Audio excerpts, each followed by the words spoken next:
organizations, what are some of our prisons and jails doing to help out people before they are released through job training, through increasing educational levels? What are they doing after they're released, during that critical first and second year, to guide people and help them realize their dreams and their potential?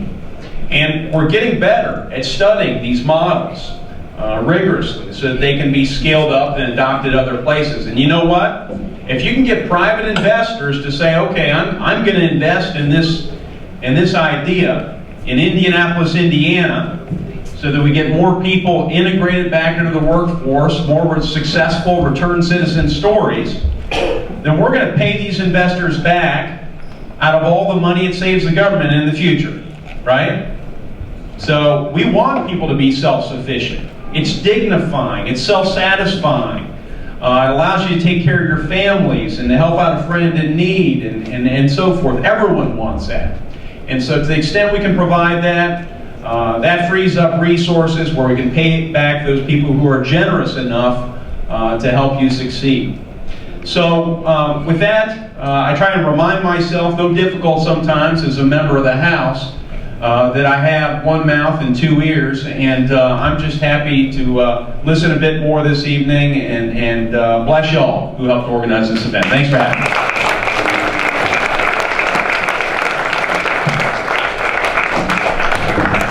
Who said miracles can't happen? Two congressmen, two different parties, east of the river. The real capital of Washington, D.C. Next, I'd like to bring up Council Member Vincent Orange, a fighter for the returned citizen population. Somebody who don't care what people say. And that legislation, are we gonna fight for it? Are we gonna fight for it? Closed mouths don't get fed, and squeaking wheels don't get what? That's accurate. Well, thank you very much, Ron Moulton, and thank you for inviting me. It's definitely an honor to be here with Congressman Davis, Congressman Todd, and Jimmy Kemp, and all the others who worked to bring this together. Also pleased to be here with our new Deputy Mayor for economic opportunity, Courtney Snowden, and of course with all of you as well. You know, returning citizens have done well in this city. And we just need to provide more opportunities for more of them to do well in this city. And we've done things such as we now have the minimum wage, which will be up to $11.50 next year. And we'll never have to debate minimum wage again because the legislation I introduced indicates that it will rise pursuant to the Consumer Price Index. So we don't have to go through all that anymore. We also fought this battle of the living wage, which I introduced that legislation in 2006, $11.75 per hour in 2006. A couple administrations followed the law and increased it a couple times. Then it got stuck on $12.50. I guess they were waiting for me to come back to the office, and y'all elected me back in the office, so I got right back on it. Like, what happened to the raise? And so we fought, we finally got them to increase it to $13.60 per hour a year ago. But we said, well, wait a minute, we think you owe about 1,400 and some people about $2 million. Well, let's at least make it retroactive for this fiscal year, even if you don't go all the way back. So we fought that battle, we got retroactive pay to $2.8 million. And just a few months ago, the living wage was increased to $13.80 in the District of Columbia. So whenever the district government has $100,000 or more in a project, anyone working on that project is entitled to $13.80 per hour. Next year we'll be up to $14 per hour. And we also, you know, we dealt with our tip wage workers who were getting jammed. They would, a lot of restaurants had them thinking they're only entitled to $2.77 per hour. Well, that's just the floor. The law says that the owner has to pay the difference between the minimum wage and that $2.77 if I don't make the minimum wage in tips. So we straightened all that out. And so, but we haven't given up. And so the latest thing we've introduced, and that is the Returning Citizens Business Development Program, We want this $13 billion government here in the nation's capital to set aside $10 million to establish a returning citizens business development fund. Because we know a lot of our returning citizens can't get jobs, but they have great ideas, have good work ethics, and if we provide them training in accounting, finance, and business administration, make sure that we brush up the math and the English and the reading, and have supervision that we can get them off and running and they can have their own businesses, and it works well. And we're really pushing. Now, I'm gonna tell you right now, call Kenyon McDuffie, Councilman McDuffie. The legislation is in his committee.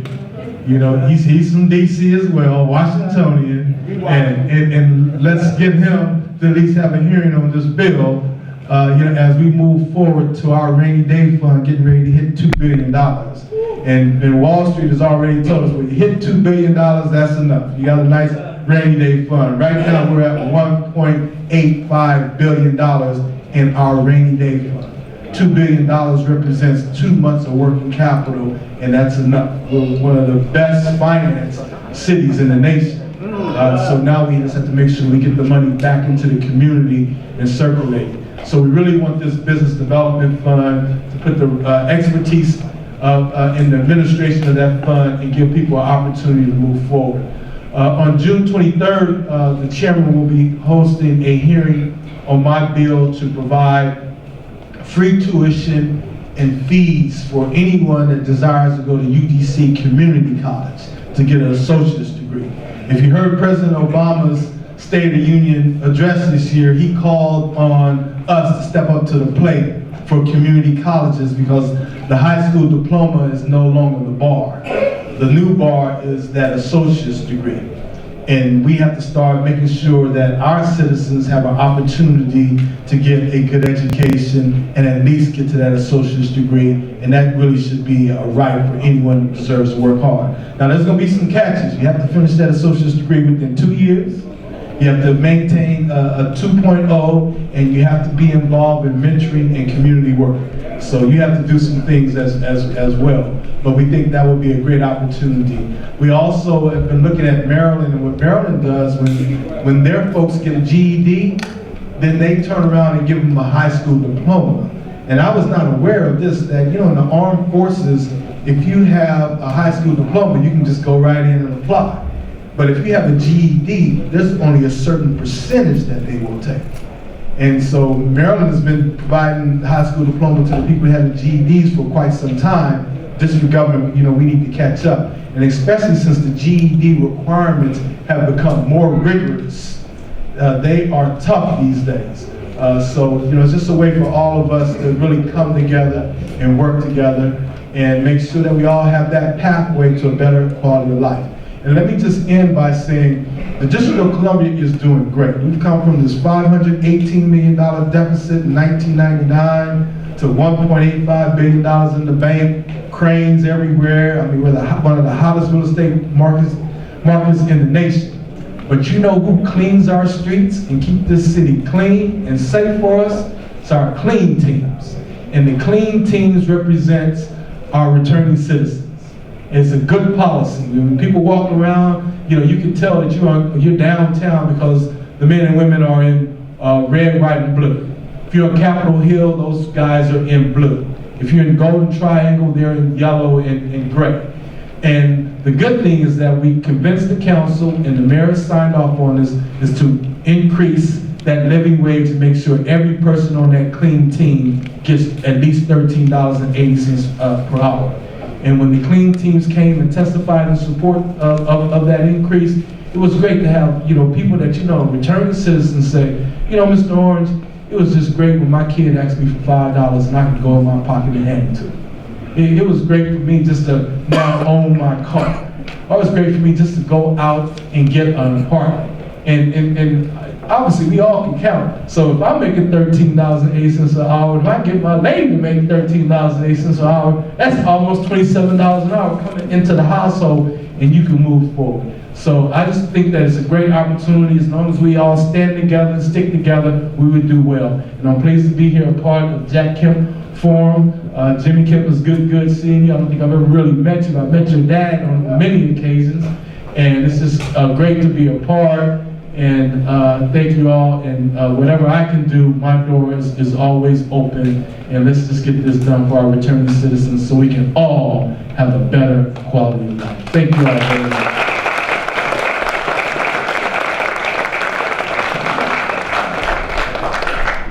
So I know Congressman Young has to leave. He made a last-minute adjustment in his schedule. And on that very point, I asked Ron if I could come up real quick as I introduce the Director of Economic Development here in the city to come up next. But the reason we're here is to talk about returned citizens and how to get returned citizens engaged and active and contributing to the economy. And we're going to hear in a little while from a gentleman who works for the author of this book. And I want to share one quick paragraph about this book that is in line with what you're talking about, Councilmember Orange. This book is called Entrepreneurial Strengths Finder. And what's great about this country, when it's working the way that it's supposed to, which we all know it has not always, but the ideals to which we aspire are that anybody who has the will, the desire, can make their way in life for themselves and improve their place in society for their children. And so this is a book that talks about what is needed in our country. We certainly have tried all sorts of government programs, lots of private initiatives, but this is a paragraph that hit me hard when I was reading this on the plane back to DC this morning. City leaders have to be deadly serious about new business startups and entrepreneurship, the future of your city, and the fate of the American economy. Not to mention the country's standing in the world depend on it. Half of all jobs are in small businesses. According to the Small Business Administration, and they create approximately 65% of the new jobs. And it is great to have a program where you've got returning citizens helping clean the streets.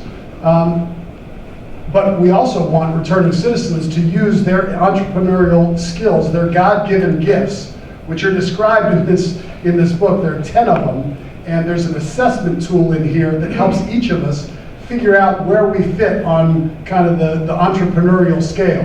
Doesn't mean everybody is going to be an entrepreneur, but certainly many folks who ended up in prison, they ended up there because they're great entrepreneurs. Maybe not quite good enough because they got caught. But the point remains, and that's what we want to talk about. How do we get there? How do we make a difference? So Congressman Young, I want you to just hear that, and I want to, I've got a book for you. Actually, you can take that one. Thanks so much for coming. Would you all give Congressman Young a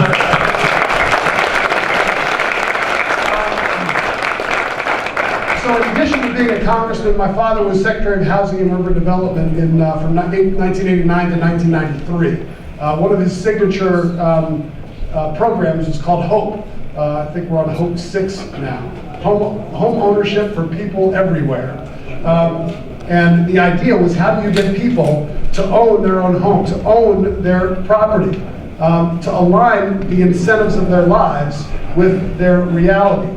And the HOPE program, in my opinion, this is part of what, at the Kemp Forum we want to be talking about. I think it's gone a little bit sideways.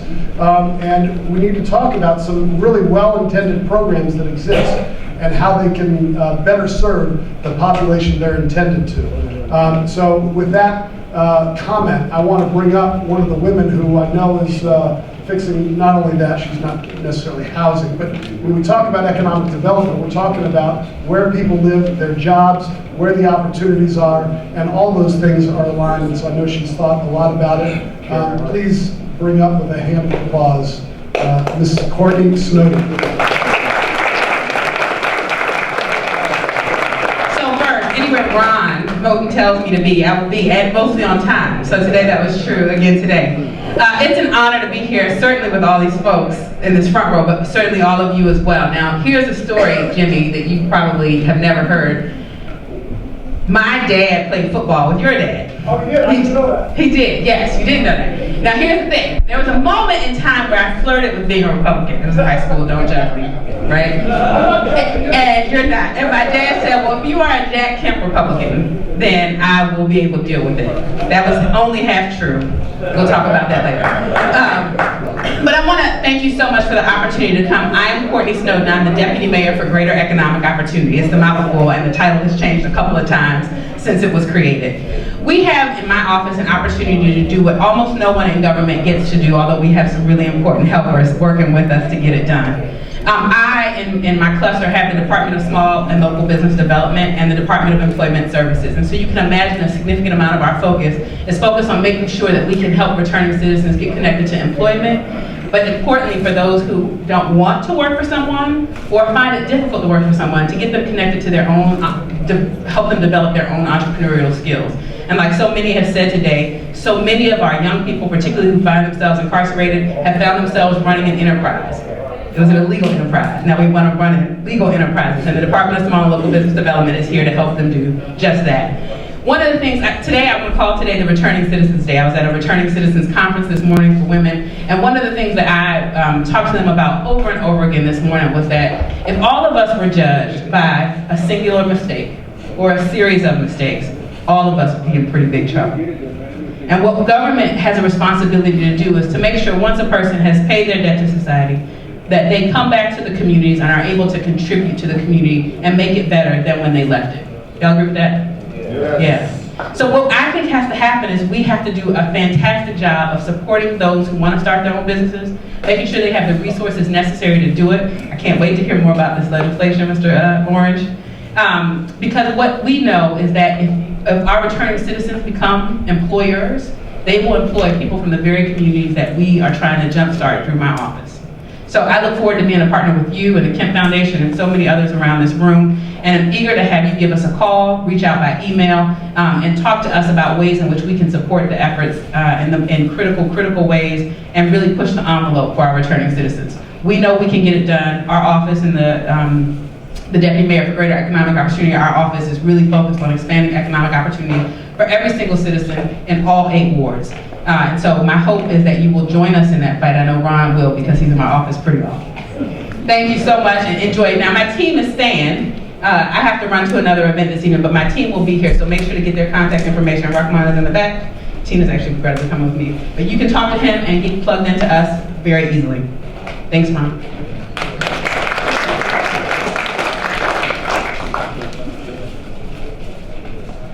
I'm just figuring out where my dad heard that. They play together in Buffalo. Yeah.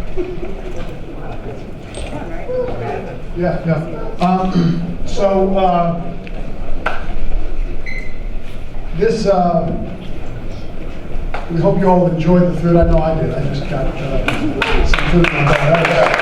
That was great. So you all are great. This is the beginning of the interactive part. We want to hear from you. One of the things that Ron always does a great job of is making sure that people are participating in the discussions. And certainly there's a lot that I know you all already want to react to. But I do want to introduce someone who's going to come up and give some remarks about the importance of entrepreneurship, of small businesses being able to thrive, not only in the U.S., but specifically in our inner cities. If our cities are going to lead the future, then we've got to have small businesses, and the talent that has not been taken advantage of, needs to be taken advantage of. We're going to have some great panels shortly, and Brandon, I know you weren't offended when I said keep it quick, because we got a lot of good stuff coming up, but I want Brandon to come up and give some remarks. Brandon Bastide is with the Gallup Research Organization. Has everybody heard of Gallup? They do a bunch of research and polling work. I'll let him describe it more. But the guy who is chairman of Gallup wrote that book, Entrepreneurial Strengths Finder, and his research has shown him that job creation is our weapon in this global economy. Not to defeat and diminish other countries, but to ensure that the United States of America continues to lead in a way that is dynamic. One of the key concepts that I believe in is that the world is not a static place. The pie is not fixed. It can grow. It has to grow. And we need to be the leader for that growth. Brandon is an entrepreneur himself, and he leads the education and workforce development research efforts at Gallup Research. So please welcome Brandon Bastide. Did I say your last name right? Brandon, come on up. Okay, I've got an extensive presentation that includes lots of statistics. I'm just kidding, that's horrible. I want to just, here's a quick 2-minute lesson on some really important stuff we've learned. So this is crazy, but Gallup every year actually surveys the entire world. So statistically speaking, we have a representative poll of the entire world. The only countries we're not polling in right now are North Korea and Papua New Guinea. But I like to joke that we just sent Dennis Rodman to work out that North Korea deal for us. So here's what we learned from asking the whole world a series of questions. And that is that no matter where you live, no matter how old you are, man or woman, right? It doesn't matter what race, culture, ethnicity, doesn't matter. Everybody in the world wants the same thing. You know what that same thing is? It's a good job. That's it, plain and simple. Now, what else is at the top of their list? Health, happiness, family, safety. It's all right there at the top of the list. But here's the important insight. They view all of that as being accomplished through a good job. So a good job is just fundamental to our identity and our purpose. Now, Jimmy's already shared a couple of these points, but here's what we've learned about jobs. Jobs don't come from big businesses. It's true, an employer like Walmart employs a lot of people, but once it gets to be that big, it's not a net new job creator. New jobs come from small and medium businesses, 0 to 5 years old. Startups. And so you say, okay, well, if that's the source of the majority of new jobs, who creates startups? And you can see where I'm going with this. It's a special person that we call an entrepreneur. And here's what we learned about entrepreneurs, because we've just done the largest study about entrepreneurship that's ever been done, and some of the findings are what they mentioned. There's copies are available up here, but it's this. They didn't have a special degree, right? These aren't people who got a college degree and that's why they're a successful entrepreneur. In fact, we find almost no association whatsoever between levels of education and success as an entrepreneur. And I'm not saying education isn't important, don't misunderstand me. But there are people who have talents that if they apply them in the right way are just going to be very successful at starting and building a business. And what we've learned, not just in studying successful entrepreneurs, but any role that we've studied the best truck drivers in the world, we've studied the best housekeepers at Walt Disney World, we've studied the best neurosurgeons, the best teachers in the world. You know what they all did? You know what made them successful? This is just a really simple secret to success, and that is that they use their strengths every day. Their God-given, innate talents every day. Ask yourself this question. It's the most important question in the world. I don't care if you're 14, 40, 80, in school, retired, working. Do you have a chance to do what you're best at each day? That is the single most important question for everybody in this room. Do you have a chance to do what you're best at each day? If you say yes to that, I guarantee you are somebody who's successful in whatever it is that you're doing.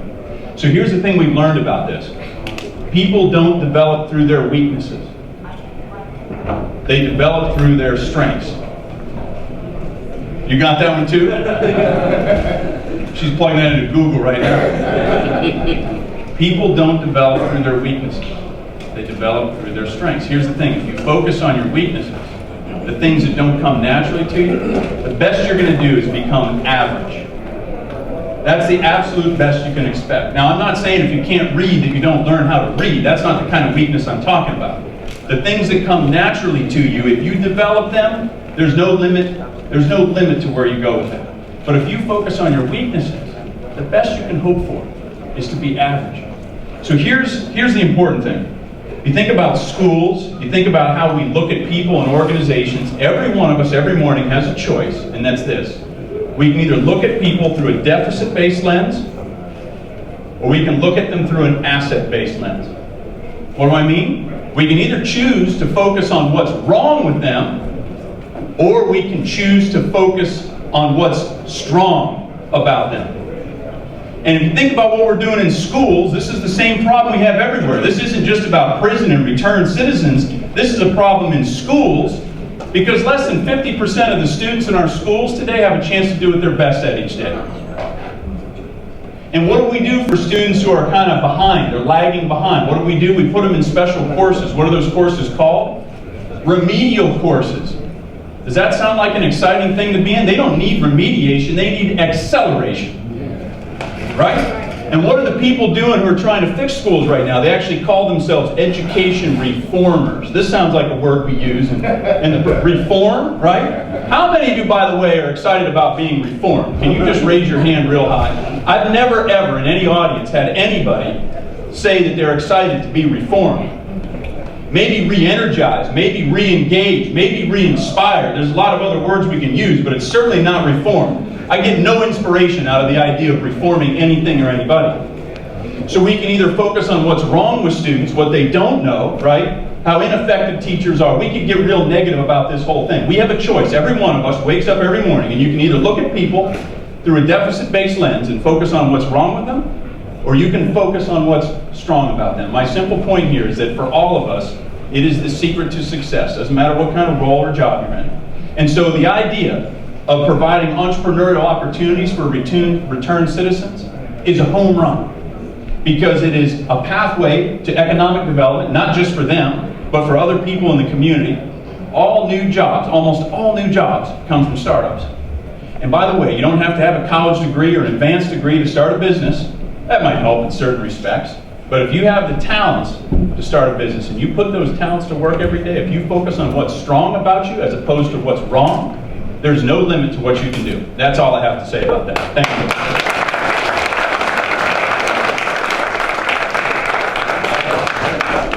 We're going to take some quick questions. Does anybody have any questions before we bring up our first panel? This is where it's supposed to be interactive. So yeah, you get the first lead off hit. Reform. Reform. Can you look it up? Can you Google it on there? It's not a very exciting word.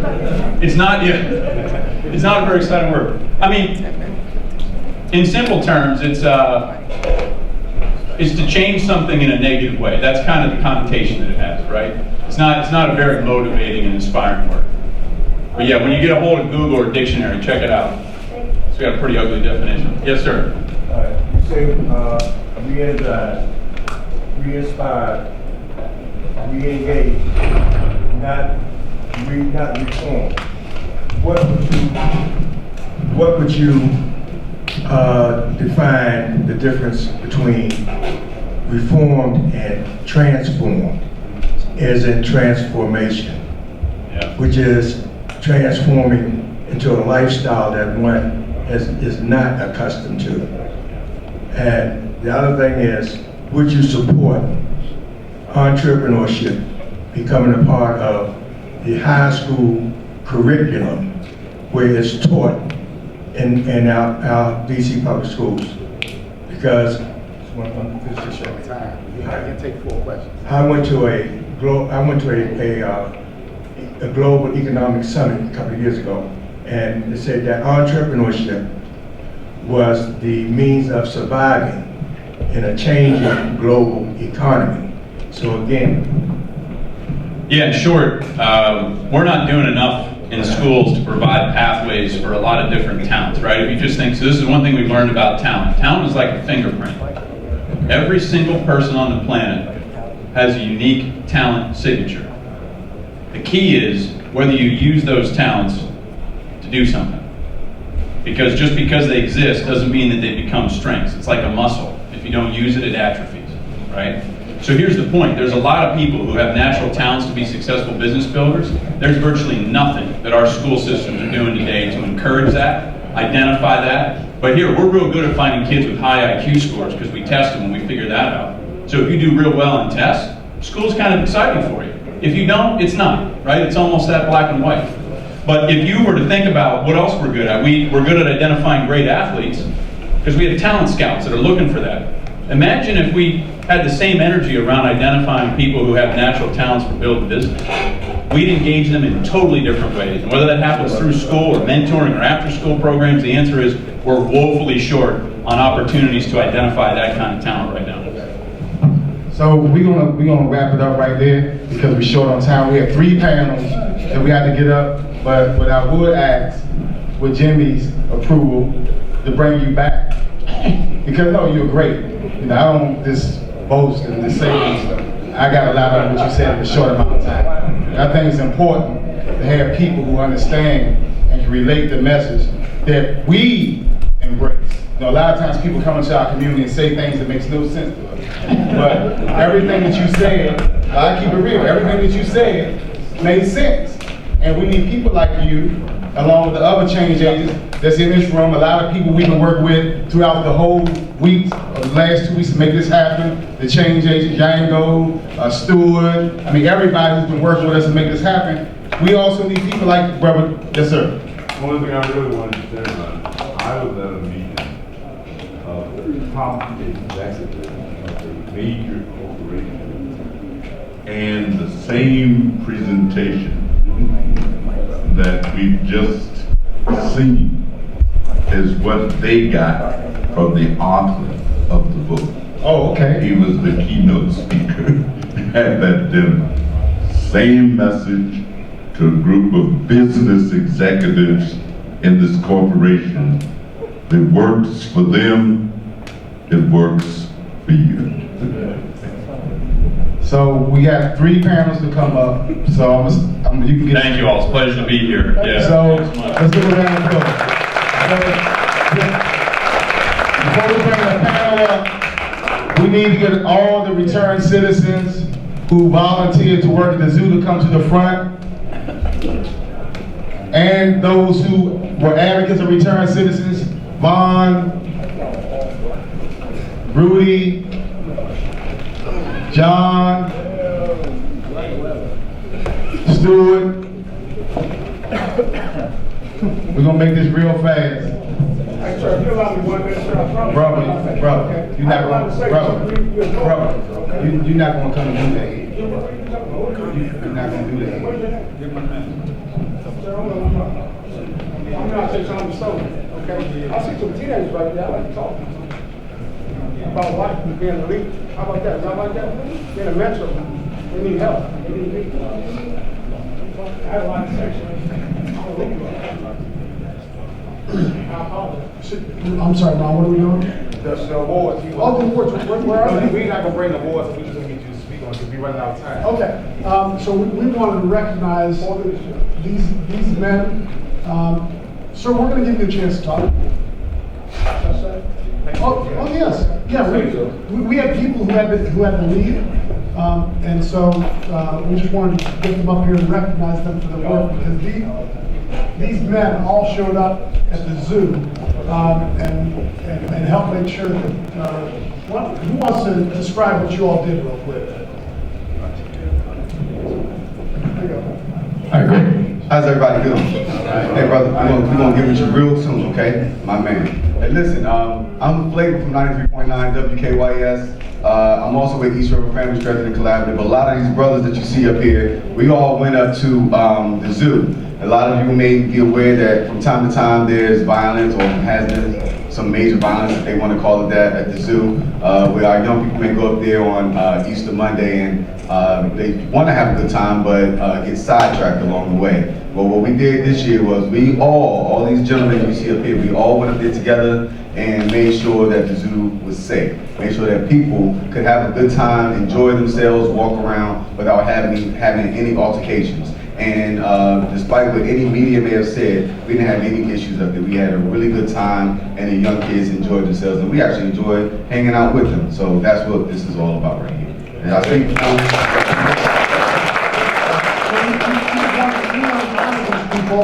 It was one of Ron's ideas, one of his initiatives. By the way, this is Ron Moten.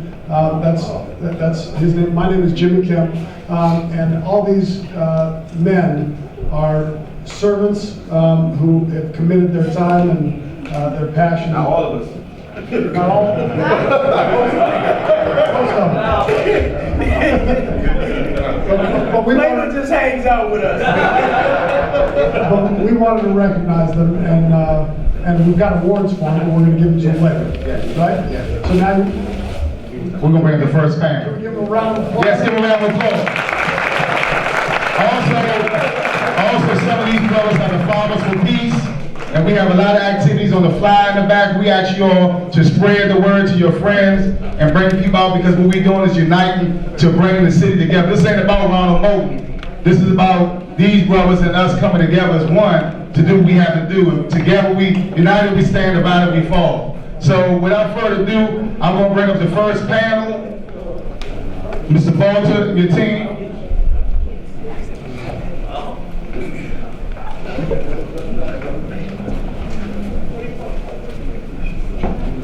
I know y'all saying, what is this? But you're going to find out in a minute.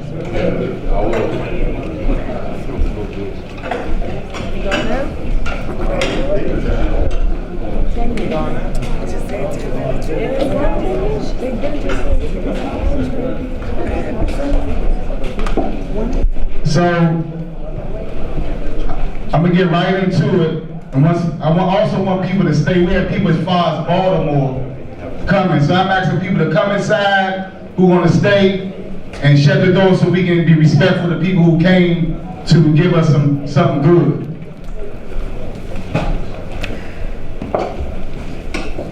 So I go way back with Mr. Parks. His father was one of the Asian merchants who came to this city, to our city 30 years ago, and has always given back. My older children, they pay for all the children in our community to go to karate classes. They always give money in the community, hire from within the community. Instead of him going to be a rich guy, he started a nonprofit. He's a devoted Christian. And Mr. Bob Bolter from Faith Works, I met him at Hartford, an initiative that we did together with dealing with violence. We did the games, they did the community building with all the people in the community. And it was solid, and we got results. So what's good about this is we had people in a program where they were getting stipends. And I'm gonna leave it at that. But one thing I want to say is somebody started from the bottom and then they made it out of Hopkins because of this program. And that's what the housing programs were supposed to be about. So we're going to go fast, but I want you all to give us example of what happened. Tell the story, and we're going to take some questions. And also, how many of y'all heard of HUD 3? Section 3 in HUD, so I'm sorry. So just so you know, most of us are where we at a lot of times because we don't have knowledge of what's there. So Section 3 is supposed to give opportunities for anybody who lives in public housing, where 51% of the business employees are from public housing, or 35% of the employees are from public housing. And that's all type of business. You're supposed to get preference, right? So that's what this is all about. That's why they're here, and I want you to hear the story. Thank you, Ron. Can you hear me now? The story really is an unusual one. It happened around Potomac Gardens and Hopkins Apartments, and this is mainly in 2009, 2010. But Steve Park, as Ron mentioned, had been there much earlier than that, working with the community. What we're going to do is just take about a minute and a half to just say a word about what each of us, for the role we played here, and then open up to questions that Ron will mediate. FaithWorks is a nonprofit group. We got to know some of the resident leaders of those two apartment properties, Potomac Gardens and Hopkins on Capitol Hill. And there was a playground that was so torn up because it had been vandalized that the housing authority had to tear it down because it was unsafe. It was a whole big property with no playground, a lot of kids. So the first thing that happened, and no one got anything for it, was organizing a little team of groups, nonprofit groups, church groups, others in the community, to rebuild that playground. And it became a terrific success. What we thought was going to scrape together about $25,000, maybe $50,000 to get parts. Fair 50 got involved, and we actually had well over $400,000 by the time it was all done. The business community. But no one got paid a penny for putting that playground together. It was an amazing project, and that's what began to build some trust, relationships, and friendships there. What was totally unexpected was, you may remember back in 08, 09, there was a lot of crime, a lot of vandalism, a lot of things being stolen from homes, I think mostly up and down 15th Street, southeast of Capitol Hill. And the council member, Tommy Wells, said we really have to do something about it. Most people were blaming residents of the Potomac Gardens and Hopkins. They were not necessarily the ones causing the crime problems. So what happened was there was funding that emerged from the Department of Justice. It went through several nonprofits, a national nonprofit, a regional nonprofit, Southwest Washington Family Strengthening Collaborative, and then down to 4 neighborhoods. We were the nonprofit that was selected to coordinate this project in that neighborhood on Capitol Hill. There were about 15 different groups that ultimately came together. In about a year's time, the budget was roughly $250,000 on youth delinquency prevention. But what emerged from that was a training program, and that's what we'll be talking about, that dealt with 2 things, mostly construction trades, and the other side of it was landscaping. And as Ron mentioned, what we were thankfully wise enough to put into the grant request was stipends for the people that were involved in the training and in the work. And that was what resulted in creating a company in the end. So I'll just stop with that and pass it along. Steve, you were there before we were. Oh yeah, so yeah, Little Lights is we started as a youth development academic character building program. We were focusing on Potomac Gardens at that time, and one thing we noticed as we work with the kids is, you know, if we don't reach the adults in some way, the kids don't change as dramatically. And so we started trying to provide jobs in the community, so we would hire people from the community to work in our after-school program. I had known Bob for a long time before we met up again at Potomac Gardens, and he was mentioning that he wanted to start a landscaping program.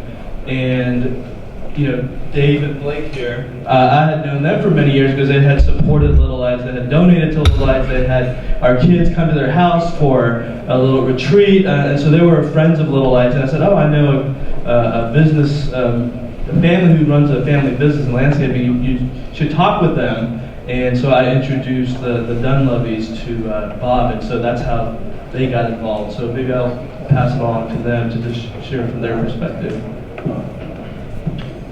So yeah, we got the call from Steve that there was a group of young men that were looking to start and learn about landscaping. I myself am the son of an entrepreneur. I loved all the stuff that was said earlier, and I've seen the benefits of that in my own life. And so we decided, if there's a group of people that want to learn something that we know how to do, let's give them tools to learn how to do that. And so we got brought down to Potomac Gardens, and that's where we met guys like Antonio and Henry, guys that really wanted to learn and wanted something better for themselves and for their families. So we pass it to you guys and tell us what you're about. Basically, we started, like we said, just want to learn a trade, landscaping. Like that was my thing I want to learn. And we started doing that, and the success that came from that was that we had a great supporting cast that would help us out with anything. And it seemed like every day before we finished working, I would always stop by the office, checking with Bob, and see how everything is going. And I was just concerned about my job then. Like you said, we can pay a stipend, just to learn.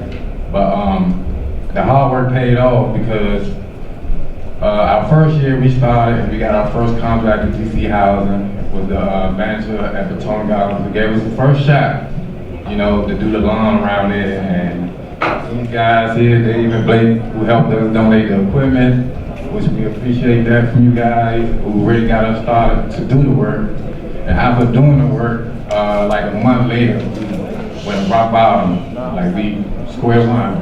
We started, just basically like going down here. I was looking around and see the guys inside me, and everybody had a look of failure on their face.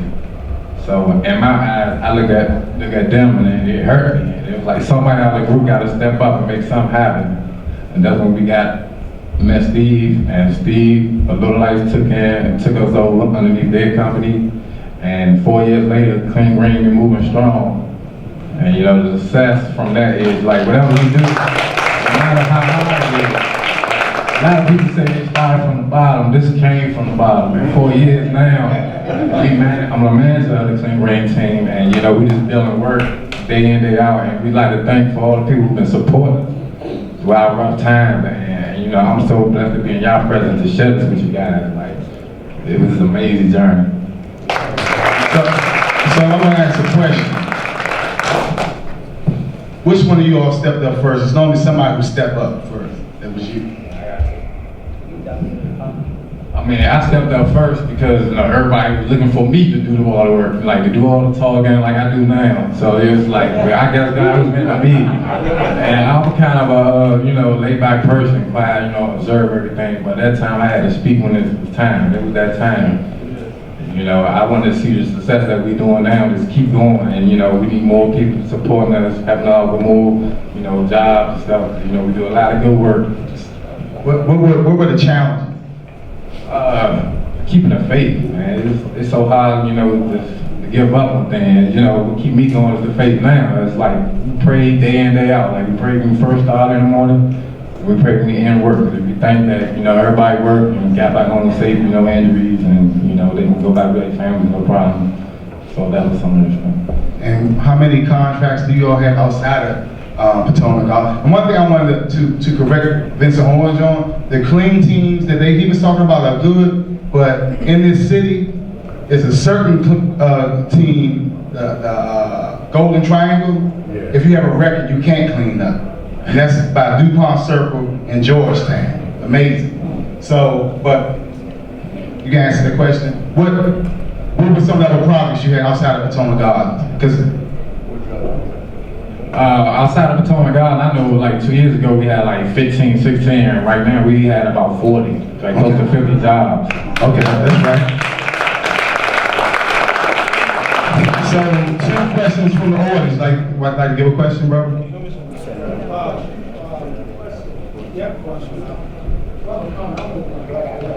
We have some teenagers in here, okay? And, my name is Eric Tanner, 20 Army veteran, lifetime NAACP member, ACLU, EAB. I don't drink, smoke, do drugs. I've been locked up.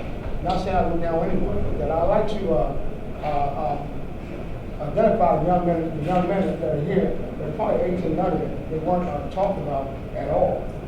Maybe they want to be able to work with people during the summer or something like that. Would you agree?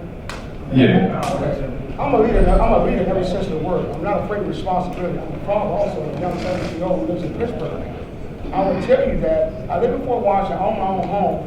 I'm a one-man show that I do the work of identifying problem with policing, police officers, with the restaurant owners, okay? Allow me to speak, sir, okay? And I will tell you right now, my number is 301-437-4305. I'll make it happen, okay? I'm a soldier, battle tested, okay? United States Army all the way.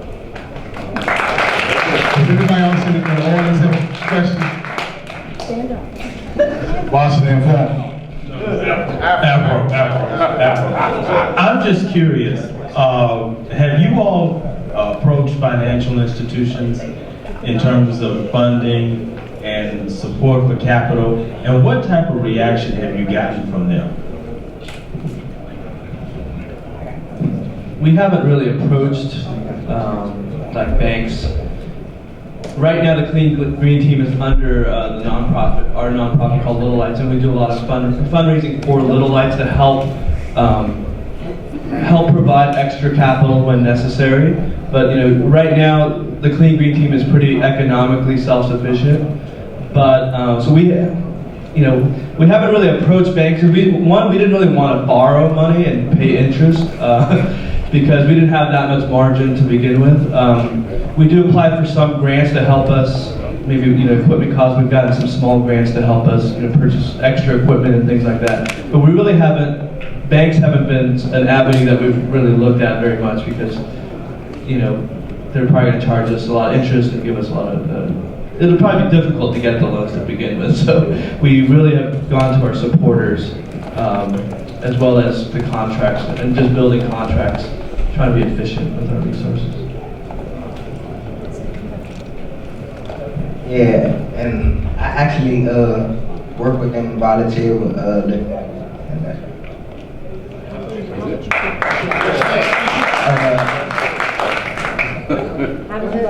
What's your name, young man? My name is Bobby Garner, and I was just saying I actually got the job because I grew up in the neighborhood around there, and like they needed a little help, like with the little kids, like 5 9, about a year. Yeah, it was a good experience. I learned a lot. I learned a lot of different things. So we see mentorship does work, opportunity does work, and being creative does work. So why don't we have a million things like this going on? People want to do what's right, but if they don't have the opportunities to do what's right, or like this business, let's get this business a round of applause. Because to me, the best thing for my brother's keeper, and I say this to Republicans, I'm a Republican, most people don't know that. If you really care about my people, come here and teach my people and empower my people to do what you're talking about. But until you do that, don't say nothing to me. I mean that, because I believe in the principles, but when you block people or don't empower people to do what you do well or to see the opportunity, you're not right either. So we gotta really, pull things together. There's good things on both sides, Republicans and Democrats. But we gotta create opportunity. Like this is what works. I had an organization that had 60 brothers working every day that nobody would hire until politics got into it. And after my company went down, guess what? All of them got jobs. Because they had the skill set, they were empowered, they believed in themselves, and I made the community believe in them because they saw the outcomes of their work. And that's what we need. So we'd like to thank you all for coming up. We're gonna do more of this. Let's give them all a round of applause.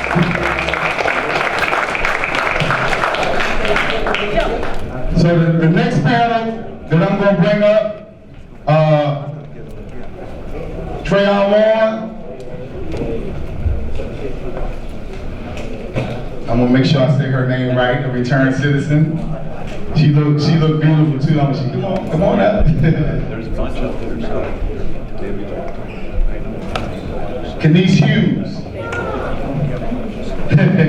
Ideal Vision.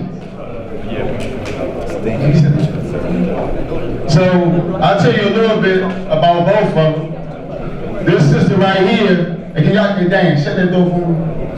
This sister right here is a go-getter, right? Every time I see her, she hustles, right? And one day I was talking to her about finding me a returned citizen, and when I found out she was a returned citizen, right? The other young man is Treyon Warren. He's a young guy I work with. He was with a gang called Check It. They used to terrorize Gallery Place. Now they started their own clothing line. There's a big documentary about to come out on him. And he's always dependable. This guy's gonna be special. Because one thing, hey dang, shut that door. One thing that you have to know is, it can be 200 of them, but it's only gonna be a few that are really leaders. And the leaders are the ones that are gonna step up and lead. And that's what this young man, I'm so proud of him because I've seen him grow so much over the last 3 years. So I'll start with Kenise, and you can give a little bit about yourself and your company. How's everybody doing today? I'm Kenise Hughes. I'm the owner and operator of I.D.E.A. Visions. Notice I said operator because I sweat, I put in work too. Let's see. At one point in time, it was never thought of at I.D.E.A. Visions. I had a lot of life-changing moments in my life that kind of hindered me from doing things. Teenage pregnancies, running into the law, running away, a lot of different things. I had my son, and year after year, I ended up giving him birthday parties, and they were getting bigger and better, and they were a success. By the way, I.D.E.A. Visions is an event rental company, and we do full event party planning. people started asking me, do I need to do events for them? I started doing events for them, and a light bulb went off in my head, like, hey, I'm good at this. I wrote down a lot of things, a lot of notes into a composition book. I held on to that composition book for about 2 years before I acted on anything. All my extra money I used to invest into a company called KPE Events. And I started off with 1 moon bounce, 4 max stops, and 3 concessions. As of last year, Ideal Visions became the face of KPE Events, quadrupling my inventory. I volunteer in the community with the kids football team. Well, we do a whole lot of different things. But I want to say 72% of Americans dream of owning their own business. Only 40% of them really, they want to do the business because it's something that they want to do. And that's what I did. One thing I can say is take advantage of your talents, make it work, push for success, don't be afraid to lead. Babe Ruth, he's not known for 1,330 strikes, he's known for 714 home runs, so keep on pushing. Yeah.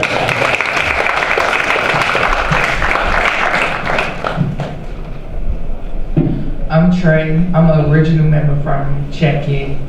And I'll tell y'all a little about me. When we first started, it was 2008 when we first started. We started off with 20 originals, and then we went to, from that we went to over 60, and that was all males at first. And then we grew from 60, went on to 100 and up.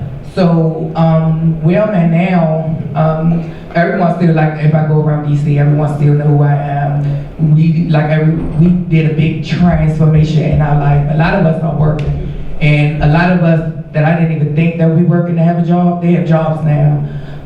Me, I went off to school. I graduated from school, high school, went to Job Corps, finished Job Corps, and I came back to DC. When I came back to DC, I got hired on the job the very next week. I came back to DC on the end of the week, and by the next week, I had already had the job.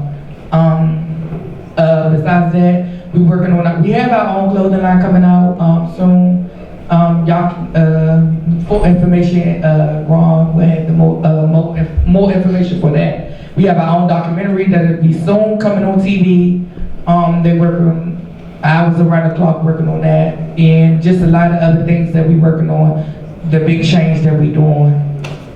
And I just want to say, these young people went from being attacked to being attackers, and they were marginalized. They were kicked out of school in the 8th grade, a lot of them, and a lot of bad things happened to them, but all we look at is what you see come out of them, but you don't see what went into them. And now they're in the process of healing, because we know hurt people, and heal people.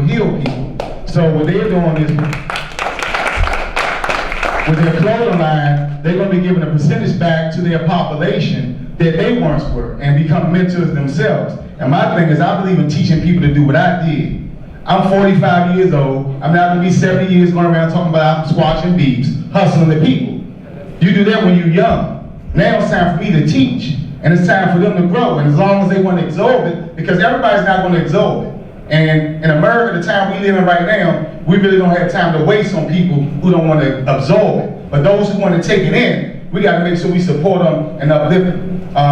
So I'll start with you, sister. What were your challenges? My challenges was I had a lack of support system. My aunt raised me. My mom was doing other things. My dad was making other kids. So I had lack of support system. I pretty much raised myself, other than my aunt, letting me stay with her. So that was pretty much tough. Where did that entrepreneurship spirit come from? I realized that I had somebody depending on me. I couldn't depend on nobody else, not even working for somebody else, because it's been times that I had worked at a job and my hours were cut to the point where I couldn't even afford to, pay my rent. So therefore, I was like, I had to do something. Do you have any suggestions or wisdom you would like to give anybody else that you didn't talk about? Like I said, keep pushing. you gotta show, you gotta brand yourself, sell yourself. Ideal Visions is my baby. And once I make it all the way to the top, I know I'm gonna share some tips because I raised that baby, you know, along with my son, because I pretty much raised myself too, but, you know, just keep pushing. Never give up. Yeah. And I want to say Clayton, while I asked him this question, he lost his mother. He had to take care, you know, he took care of his mother, right? And now he's on his own, has his own place, working, went to the Job Corps. He turned his life, did a whole complete 360, right? Always on the news. They were always on the news for doing crazy stuff. So, what was it, when did you just wake up and say, I have to change?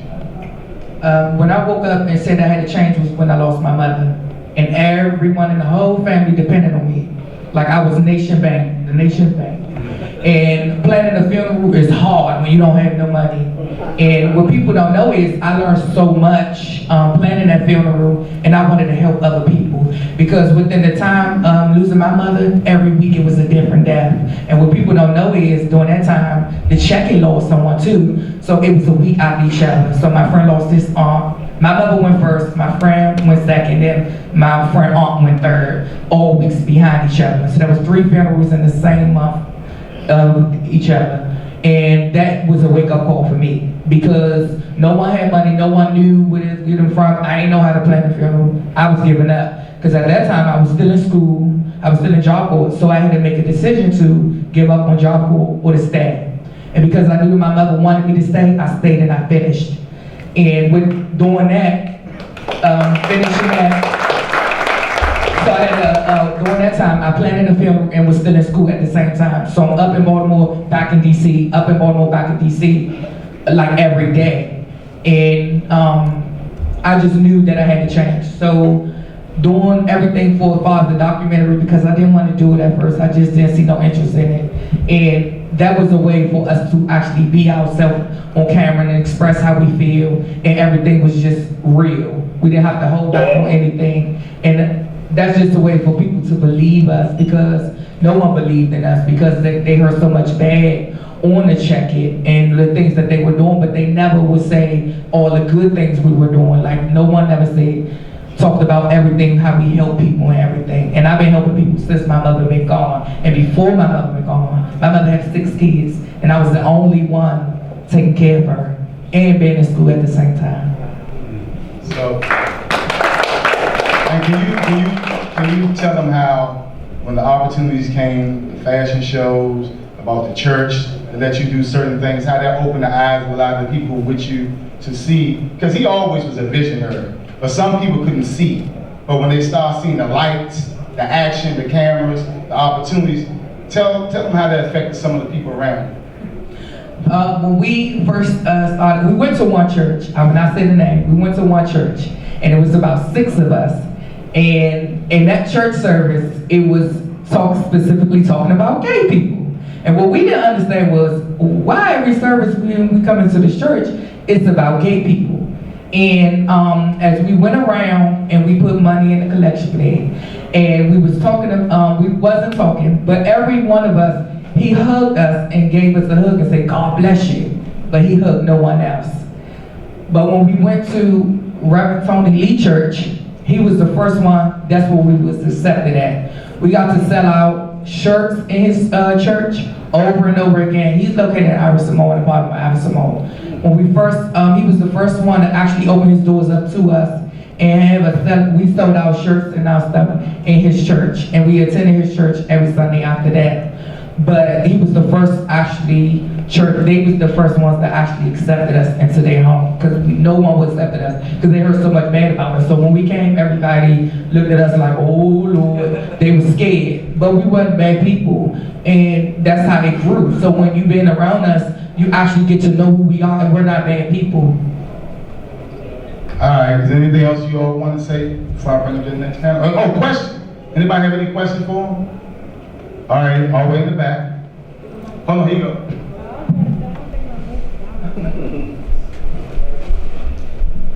Hi everybody, my name is Dara Rose Allen, and my question is for, I'm sorry, I didn't get your name. Trey.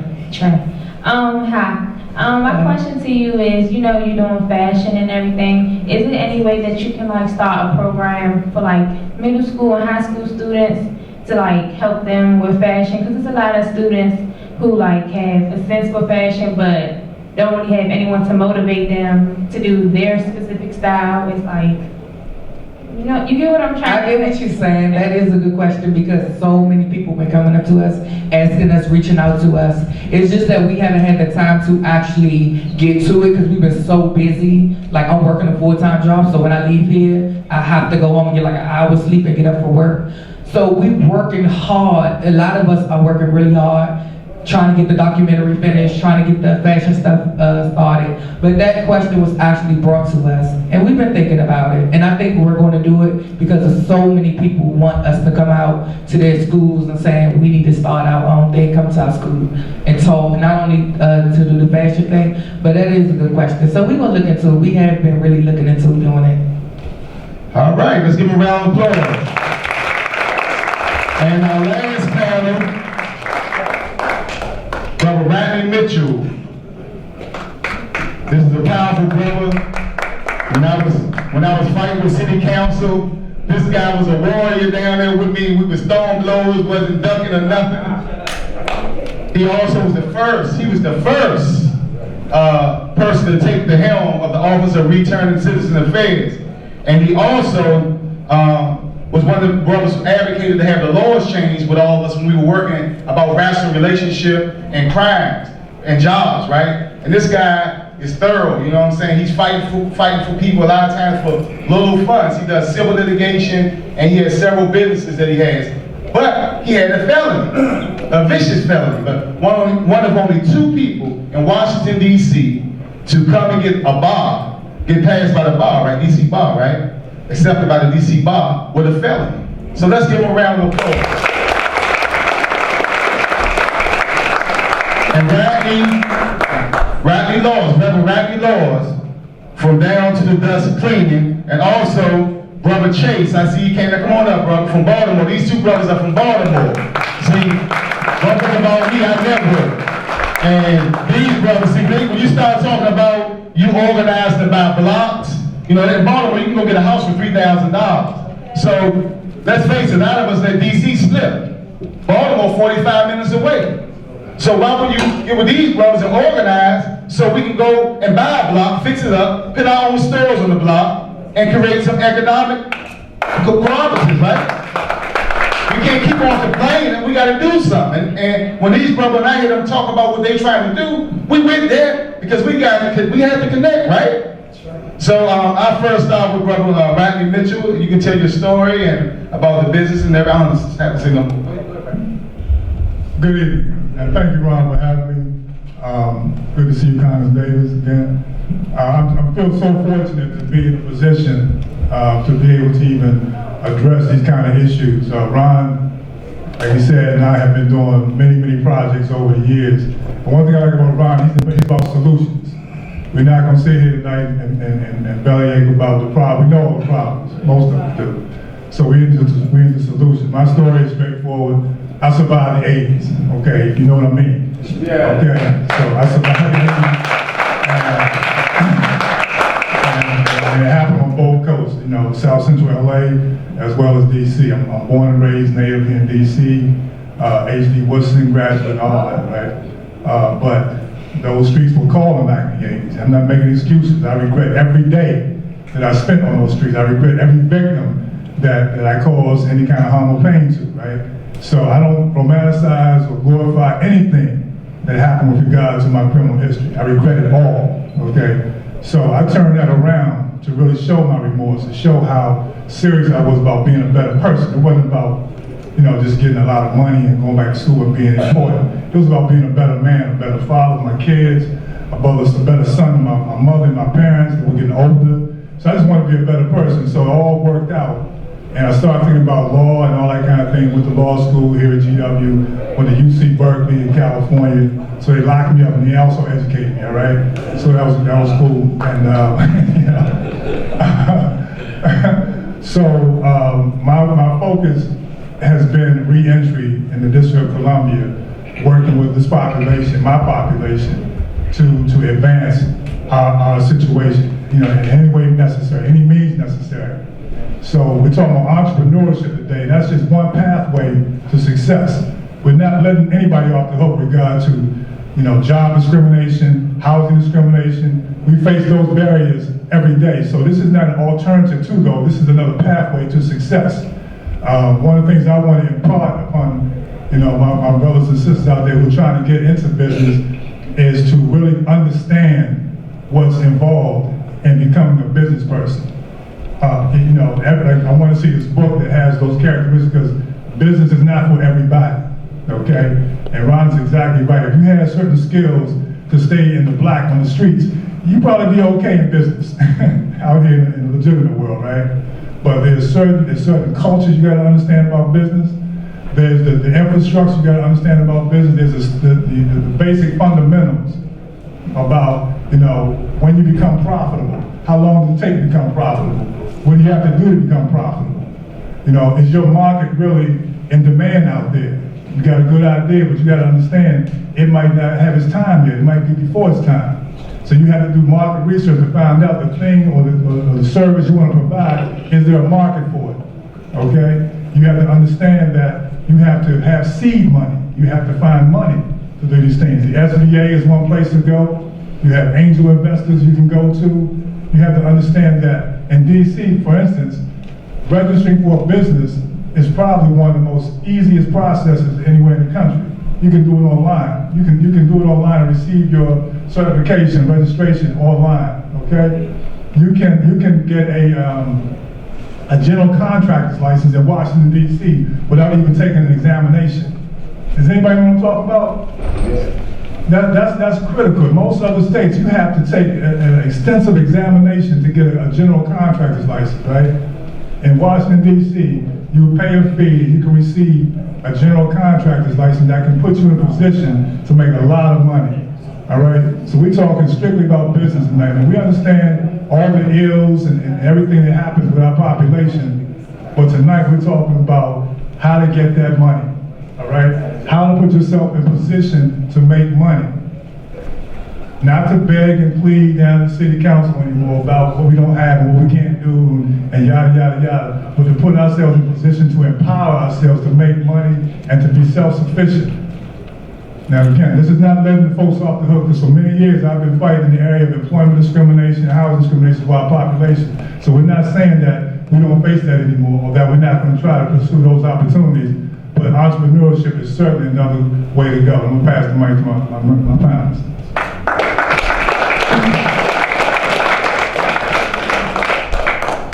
Greetings, my brothers and sisters. My name is Rodney Laws. I'm from Baltimore. I have a little bio on the back of the paper there. I don't mind sharing it again. I am a 2-time convicted felon.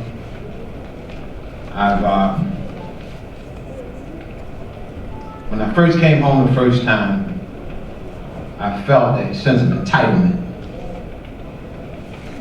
that society owed me. And that was short run. I realized society didn't owe me nothing. Still, I ended up living and running the path that I continued on. And I ended up going to prison again a second time. When I was released 19 years ago, I realized, and I put it into action, that the world and the decisions that I make in this world is laid in my hands. So my assignment today is just to share with some of you my business, family business, my wife and I. It's a Better Business Bureau approved commercial cleaning company. We've been blessed to do so much down in the city. We had 12 employees, 14 including myself. One of the things, I had so much to say, but it's all over the place here. I guess I'll speak about attitude. Attitude is so important. I'm also a youth mentor. I teach. I heard the gentleman that's gone there talk about, and he was right, a lot of people aren't teaching our youth entrepreneurial skills. I was first certified with Bond Securities Project, a youth entrepreneurship employment program about 10 years ago, and I took it and ran with it. So I teach youth they're no longer in existence, but I teach youth today entrepreneurship skills. That's one of the things. We're not equipping people to teach them the importance of getting a job and planning to go to work, understanding all the ins and outs of holding a job down. So that's one of the things I do in the city. But attitude, I find, is very important. What I'm doing here today, I do down in the city. I'm a little nervous today. I don't know, maybe because I'm in D.C., Brother Mo. But I don't know. But I've been missed by that. Thank God for this opportunity. Ron Moulton, my good friend Derek Chase, and all those, the Kemp Foundation, who are part of this. But I got to speak a few minutes about attitude is everything. It's essentially important. One of the greatest components is to have the right attitude if you're trying to start a business. I've had a painting business. I've owned clubs when I was in the world. I did sell drugs. I sold drugs all over the East Coast. I used drugs before I started dealing drugs. I haven't been high now since 1984. But it's essentially important, the right attitude. I realized about 4 years ago, we started this business. I ended up being a mortgage broker. How God did that, I do not know. Looking at people's 401ks, looking at people's retirement funds, but I made up my mind. I surrendered all to the Lord. So I ended up being a mortgage broker about 15 years ago. When the economy crashed, we started this business. And I realized about 5 or 6 years ago, trying to get a contract, and the people wanted some information, didn't give them social security number or anything. They pulled up my name and they called me and they said, look, you know, we understand y'all want this contract, but tell me a little bit about these convictions that you had. The World Wide Web, trust me, people know about you. And I understood that, but it caught me off guard because I didn't think a potential client would run a search engine on me and find out about me. I say that you have to begin to build your resume up. When I came home, I'm a certified youth mentor with the Maryland Mentoring Partnership. I have my own at-risk mentoring program at Windham Middle School, one of the worst schools in Baltimore City, where we dealt with at-risk youth. I have certification citations from the state's attorney's office, the city council, the last 2 mayors of Baltimore City.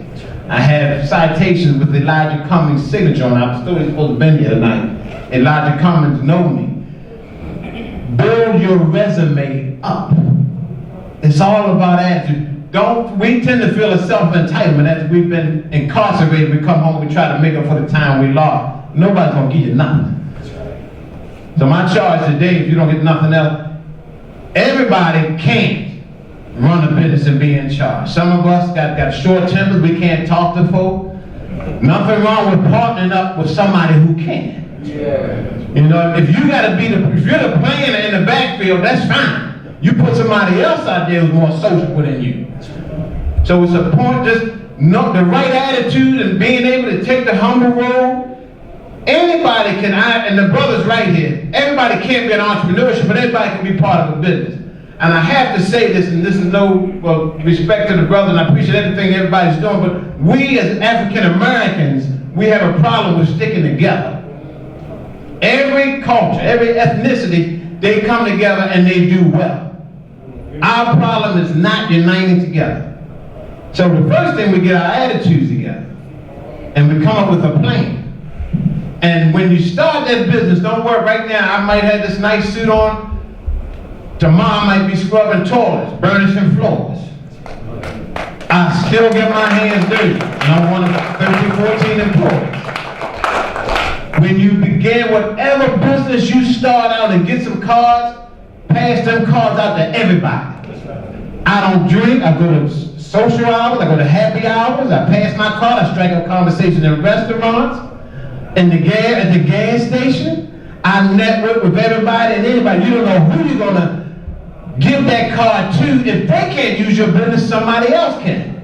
And one more thing, your disposition is very important. How people perceive you. My help that came, DJ. Your disposition is essentially important. You have one time to make a good first impression if you're trying to start a business. I tell people all the time, man, I didn't have a lot. I didn't have nothing when I came uptown 1997, nothing.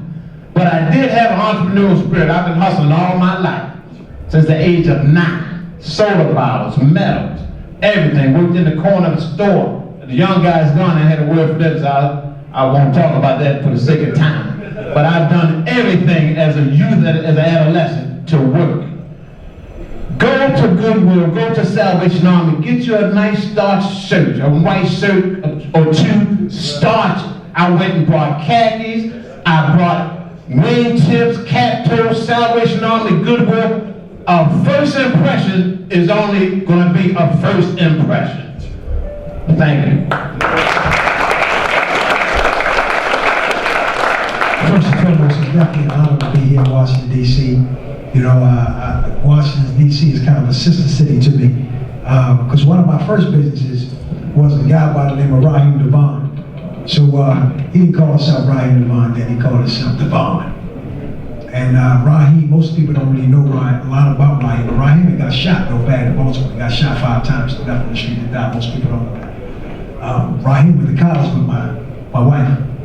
And so I came to DC really from a cultural perspective. I was trying to unite the cultural community between Washington, D.C. and Baltimore. I had spent my time at Morgan State University, and at Morgan State University I realized a lot of things. One of the major things is that, as Rodney said, as a community of people, we need to get our stuff together, all right?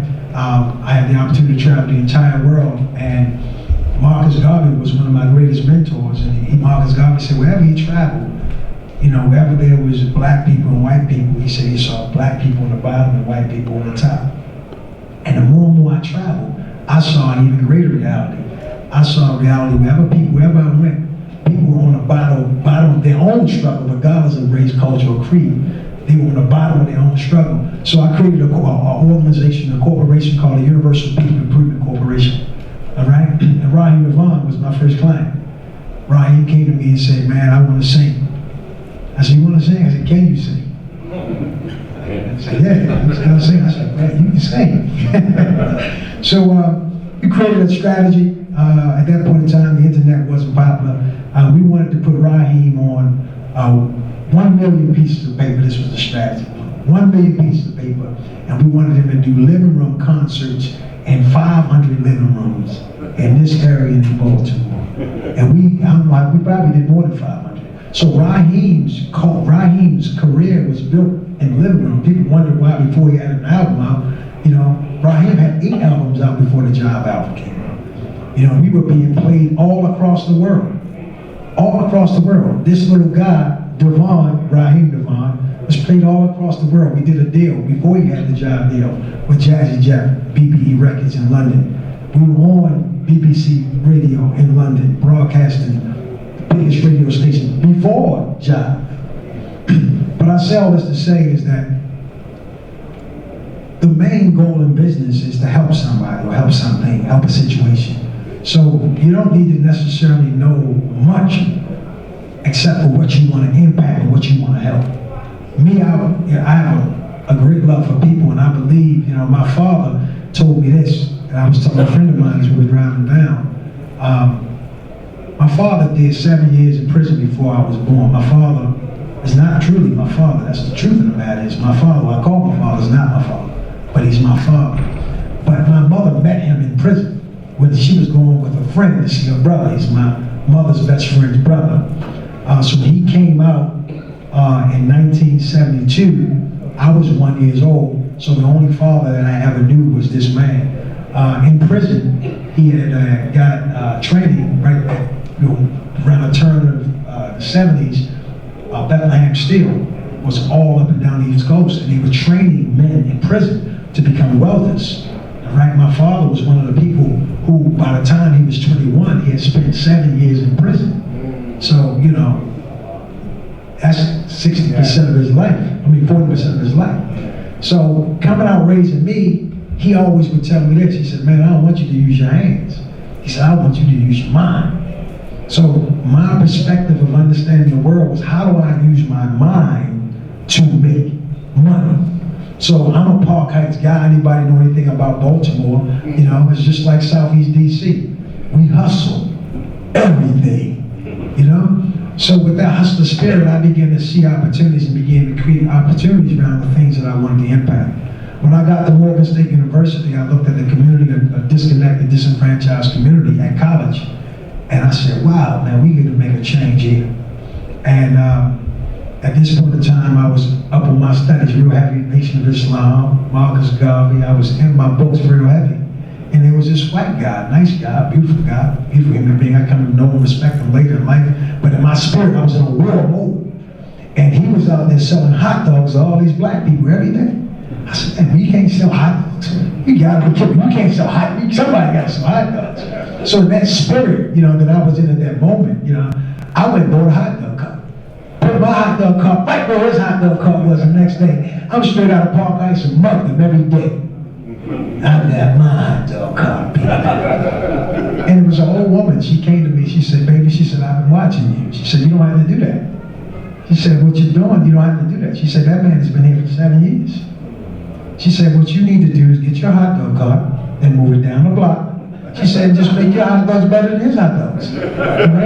So I said, I received that. I went and bought 30 feet of tent. I got these are landscapers there. The green grass. I put 30 feet of green grass up there, 30 feet of tables, flowers up there, and I went and found the baddest, most attractive black men that I could find at Morgan State University. And that guy was looking at us like, man, I wish I could come and work for you. So all that to say is that was my first introduction to business, and it was about not so much of what other people are doing, it was about what you can do.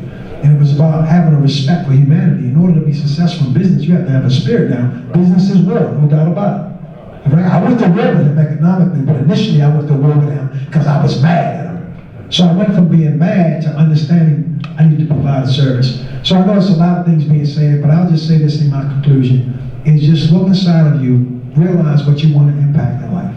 All right? Pray, fast, study, read, build relationships.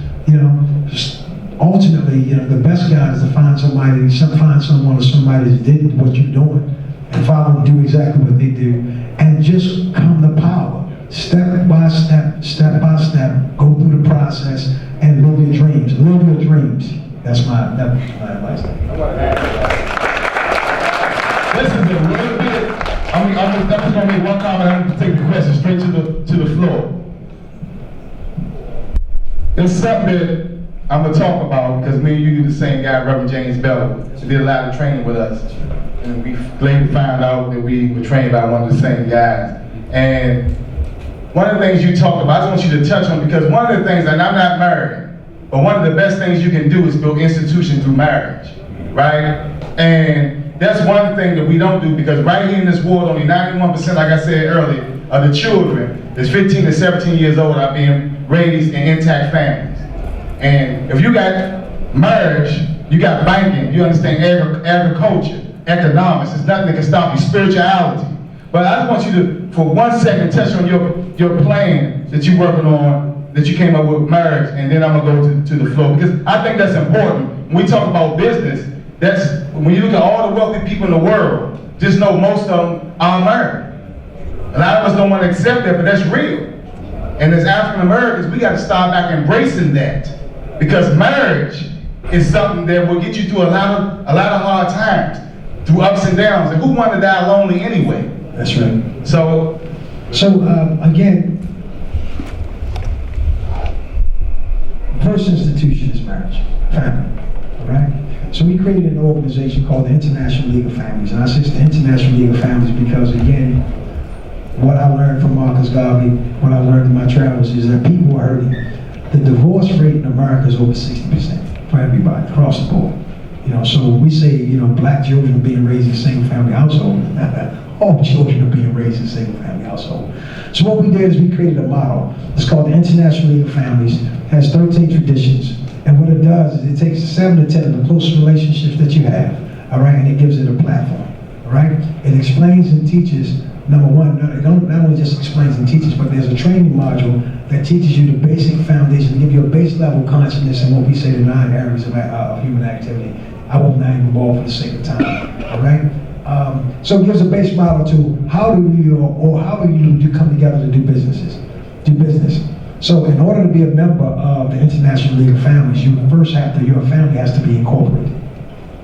baseline. So we have a tradition. The first tradition is Sunday dinners, because we believe that, you know, those of us who eat together, normally there's a prayer, we stay together. So what we created is this model, 13 traditions, bridges the gap of how we do business. We do what's called community, or what's called family mapping. So we look at what we have as a collective group. For instance, I have access to capital, that's my strength. I have access to capital and I have great relationships, all right? Other people have, you know, there are several of us who are already in real estate.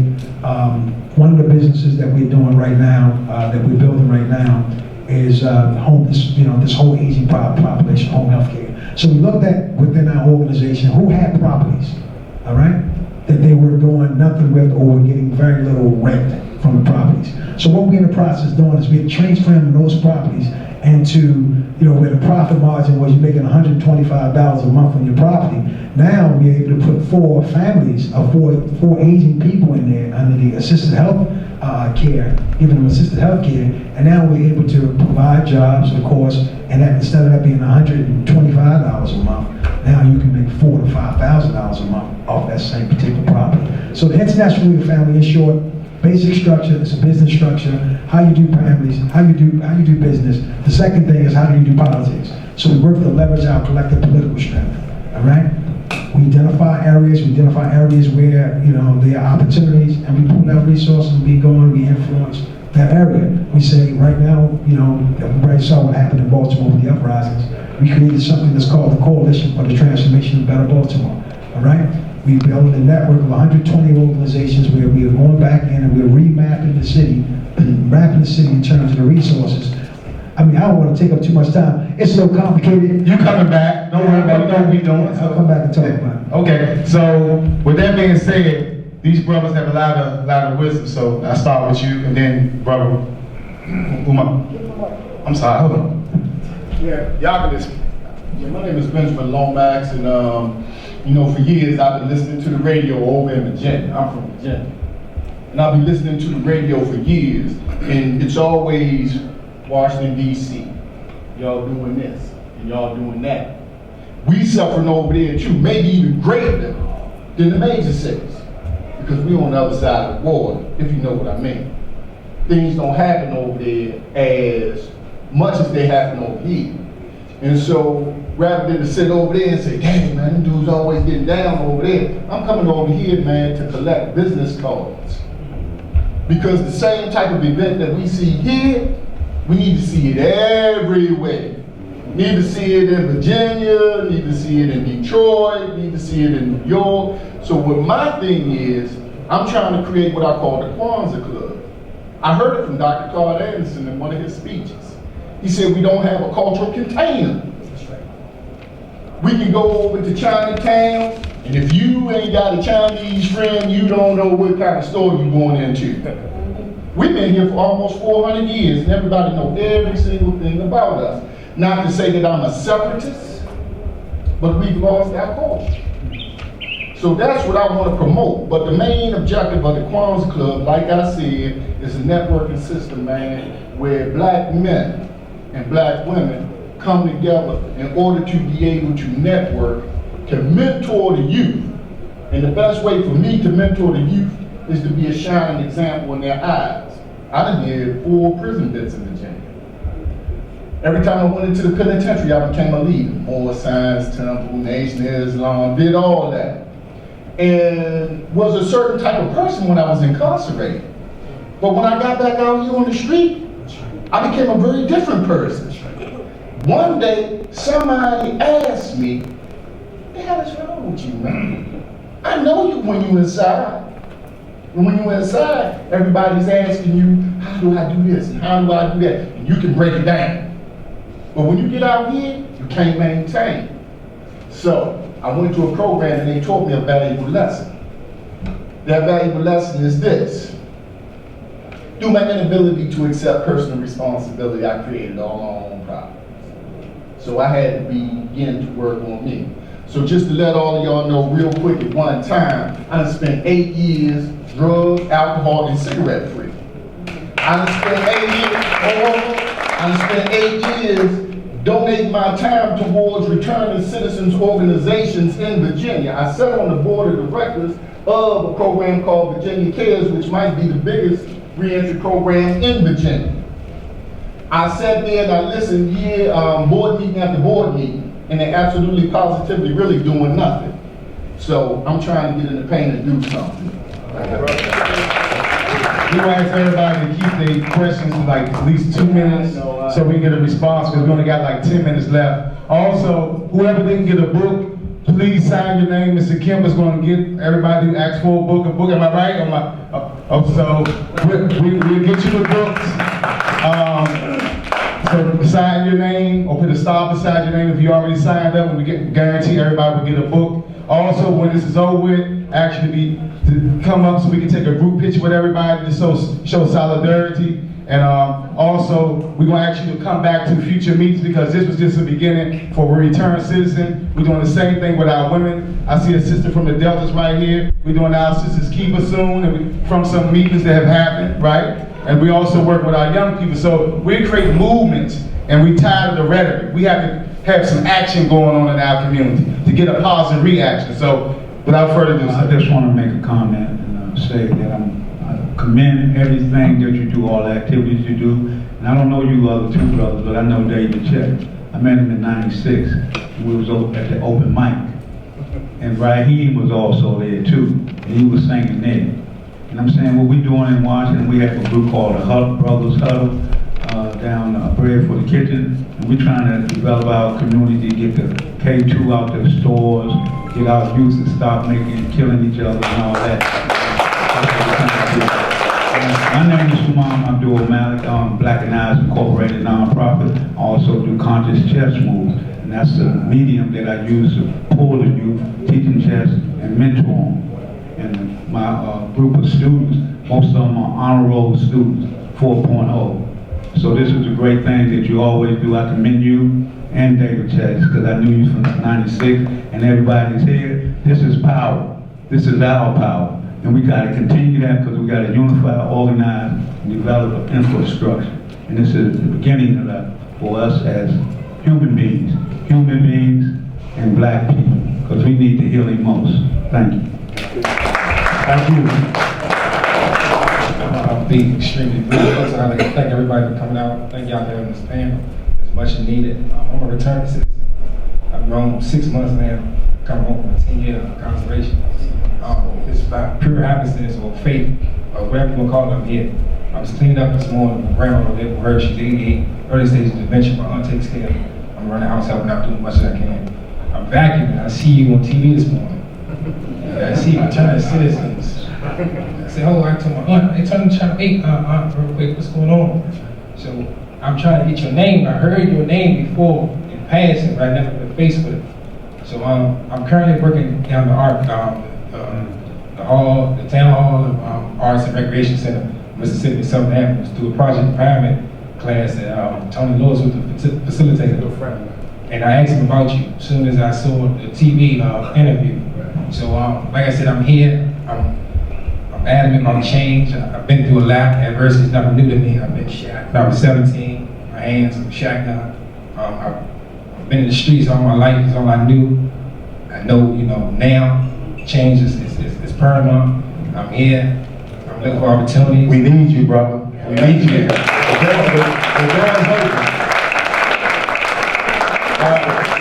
get the youth in, and then you hoop and Miss Lyles, and then that'll be it, because we gotta get up out here. How y'all doing? My name is Imonte Wimbush. I'm a rising sophomore at Kent State University.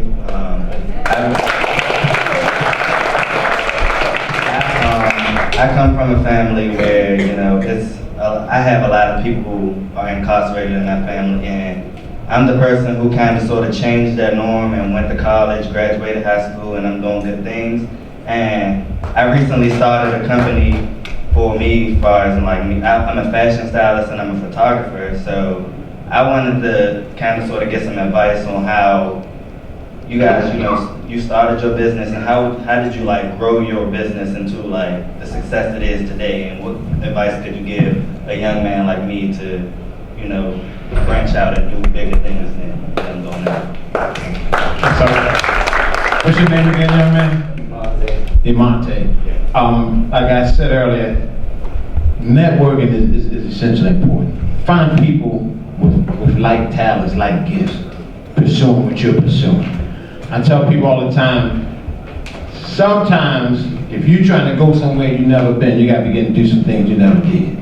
So you got to throw some folk behind you. It seems like you got your act in order. You're in school, you're sophomore, that's great. Start going to initiatives concerning and events concerning what you're into, photography, styling and all that. You got to be around folk with like spirits, and that's what you do. You find some groups that you can be a part of, and that's how I grew my business. I hung out with people that were in cleaning. I went to cleaning seminars. I'm certified with the MBE, that's Minority Black Businesses. Hung out with people, learned as much as I could about commercial cleaning, but the biggest key is networking. Hang around some folk who are doing what you're doing. Google some photographers in your area. Google some stylists in your area. That's the best advice I can give you. And you'll grow because you'll be around people. Somebody look at you and say, hey, come on in. You know, they'll give you advice. People are out there willing to take others under their wing. There are folk that really want to help people. The world is full of people who want to help folk. So you just got to put yourself in the right position. I agree with everything the brother said. Marketing requires, day-to-day discipline. So every day you should have some marketing thing that you're going to do, whether it's passing out cards, networking. You're going to do between marketing and advertising. So young people now have a crazy network of social media, that we didn't have back in the day, So you have all kind of opportunities through all the social media outlets to make sure that your product or your service is well known. You have to invest back into your business to grow it. So you can't spend the money, you got to invest the money back into your business. You know what I'm saying? You don't turn a profit sometimes for 5 or 6 years. You know what I mean? So we have to understand the culture of business, and that it's not a get-rich-quick scheme. It's something that you build over time, right? And you market, you advertise, and you blue in the face. And you still might not get a profit margin that you want. You understand what a profit margin means. All those kind of business essentials you have to understand. But you keep working hard, I guarantee you'll get it, but you have to work smart as well. We're going to take the last question.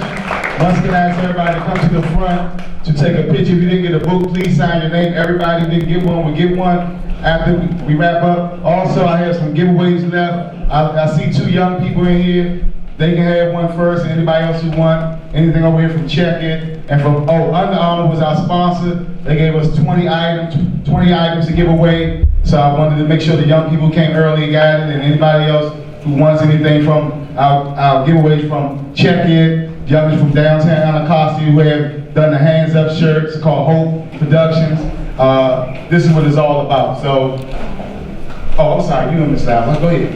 Okay. My name is Mr. Brown. I'm the CEO of nonprofit organization. We gotta make it fast too. Nelson Hill Foundation. I'd just like to say, Mr. Rodney Mitchell took a chance to become off the streets and let me become a returned citizen and become one of the best councils in the world. I thank you, Rodney, for everybody, because he sold something to me that no one else did and got me a job, and I've become the best that I can be. Thank you. He sold something to me too. He's my human shield. It's the last question, y'all. Okay, so I have a question. It's amazing how you're put in positions where you have to learn and know information. I have a son that'll be coming home real soon. I remember back in the days and I was young, when you used to max out your sentence. I don't know if anybody remember that. Yeah. So I learned a couple of weeks ago that you don't max out anymore. That there's a law they passed that when you get to that max out date, they tack on these 5 years that you have to stay in the system and be under supervision. So my question is, when my son comes home, which he's been incarcerated for 10 years, and he has wrote a business plan, how do he get through that period of being on probation? What doors is he going to run into? Because when you're on probation, there's a lot of things you can't do because you don't have that stretch of clearance of 7 years clearance of being free of. So since now this new law has passed where you don't max out and you stay in the system an additional 5 years, what advice can I give him moving forward with his business or moving forward with anything else thereafter when these doors close in his face? Yeah, I don't think that's a great question. Having your business idea and having the conditions of release are mutually exclusive. You know what I mean? You don't have to do one or the other. I think that there's a way for him to pursue his business goals and to satisfy his conditions of release. Because you're exactly right.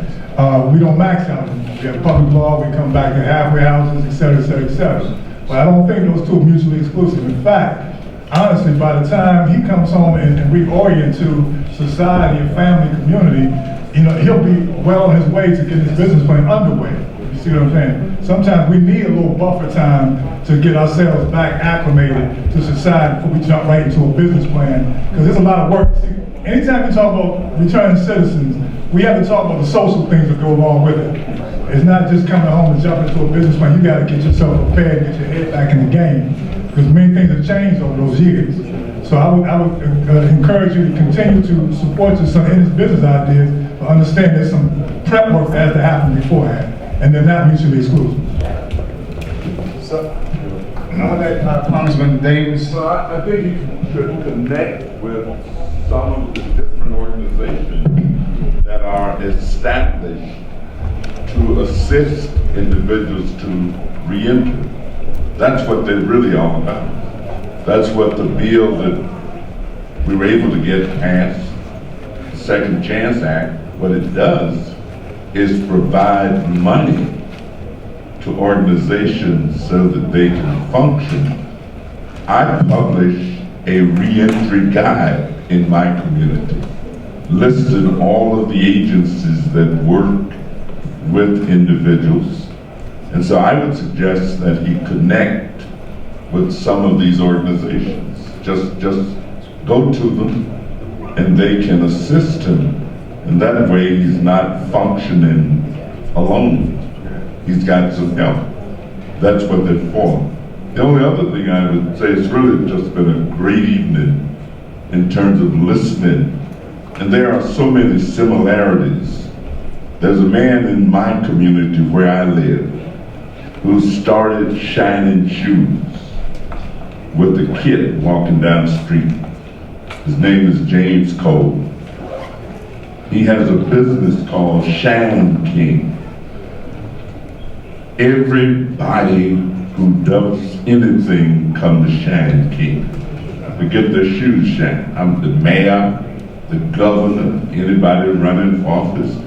But Cole is also part owner now of the bank downstream. There's a great big building across the street in front of Shine King. He bought that building. He owns that building. He married a woman, his wife is a lawyer.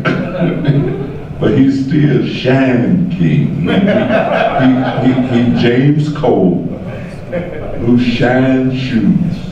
And if you go in there and all the fellas are busy, he will tap you and tell you to get up on the stand, and he grab him a rag and a brush, and he'll knock you out.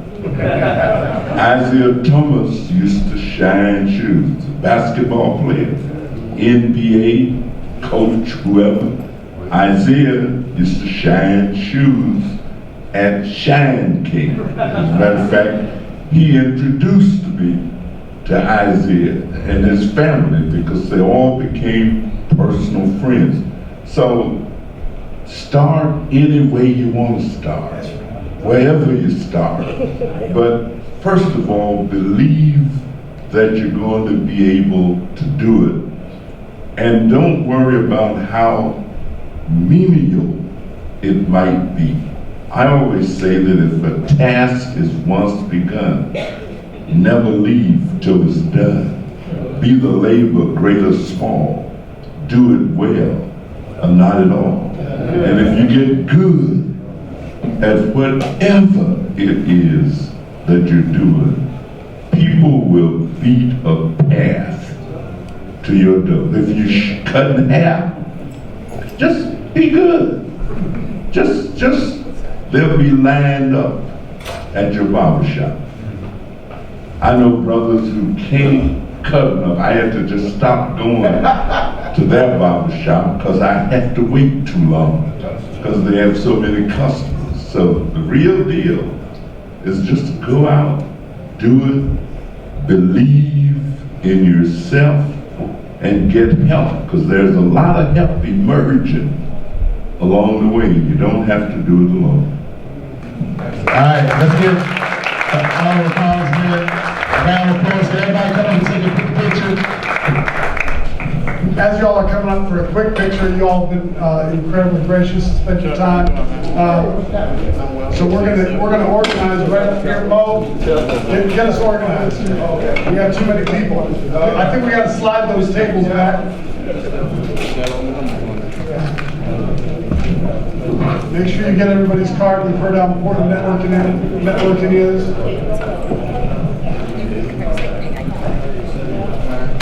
No, and I've run out of cards, so don't ask me.